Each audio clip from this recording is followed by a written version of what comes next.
The scent of her lavender shampoo still lingered on my pillow, a sweet, deceptive fragrance that now felt like a poison. For 5 years, Chloe had been my world.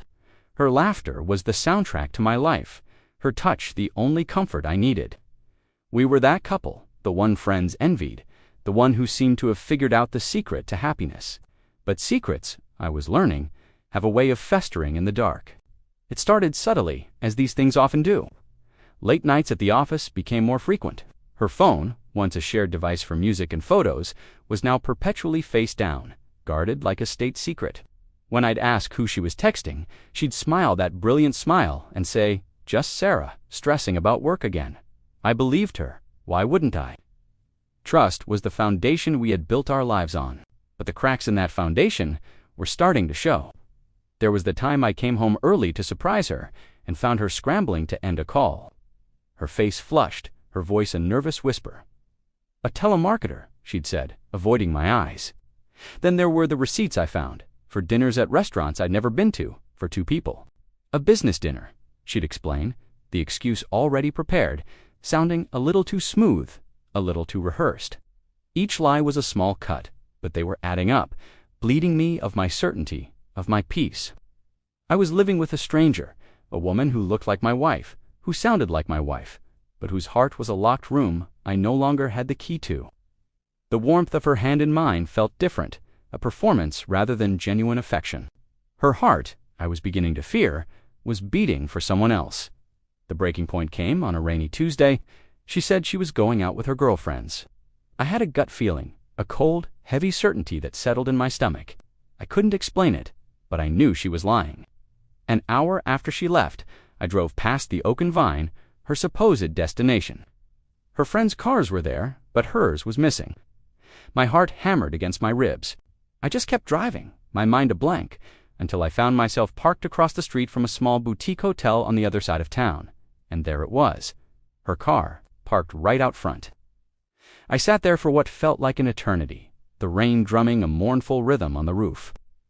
I felt numb, detached, as if I were watching a scene from a tragic movie. I wanted to storm in, to confront her, to scream, but what good would it do? The image was seared into my brain. Her car, that hotel, the betrayal. I drove home in a daze. The house felt cavernous and cold. Every photo of us smiling, every little trinket that represented a shared memory, now seemed like a monument to a lie. When she finally came home, smelling of rain and a perfume that wasn't hers, she smiled and asked how my night was. "Quiet?" I said, my voice hollow. I looked at the woman I loved, the woman who had promised to love me, and I saw a stranger. Her touch felt warm as she kissed my cheek, but I knew, with a devastating finality, that her heart belonged to someone else entirely. The next morning, the silence was deafening. She chattered on about her night, about the funny things Sarah said, weaving a tapestry of lies with effortless skill. I just watched her, seeing everything with a painful new clarity.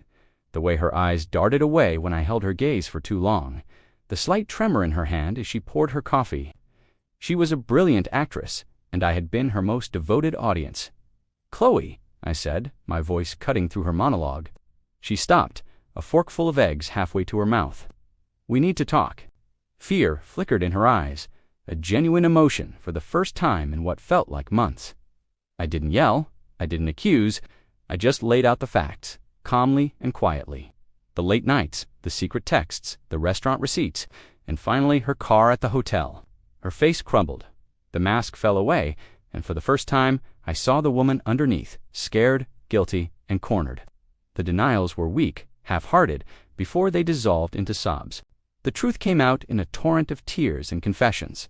His name was Mark, a colleague from a new project. "It started as a friendship, an emotional connection," she said, as if those words could soften the blow. "It became more the dinners, the late nights, the hotel. It was all true. She swore it was a mistake, that she loved me, that she didn't want to lose me. But her words felt like echoes in a vast, empty space. How can you love someone while you are actively, methodically, and repeatedly betraying them? The love she spoke of felt like a ghost, a memory of something that once was, but was now gone. The warmth of her touch had been a lie, a cover for a heart that had wandered far from home. Listening to her, I realized the woman I married didn't exist anymore. Maybe she never did. Maybe I had only ever been in love with a character she was playing. The pain was immense, a physical ache in my chest. But underneath the pain, a strange sense of clarity began to form. The constant anxiety, the gnawing suspicion, the feeling of walking on eggshells in my own home, it was all gone, replaced by the brutal, cold, but honest truth. I told her I needed space, that I needed to think. I packed a bag and went to stay with my brother. The days that followed were a blur of grief and anger. Friends rallied around me, offering support and a much-needed distraction. In their company, I began to see a flicker of light at the end of a very long, dark tunnel. I started to remember who I was before us. I rediscovered old hobbies, reconnected with friends I'd drifted from, and slowly, piece by piece, I started to rebuild my sense of self. It wasn't easy.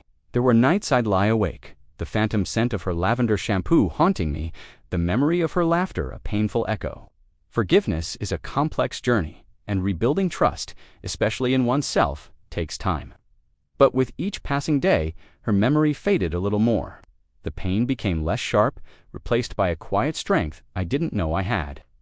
The betrayal was a deep wound, but it wasn't a fatal one.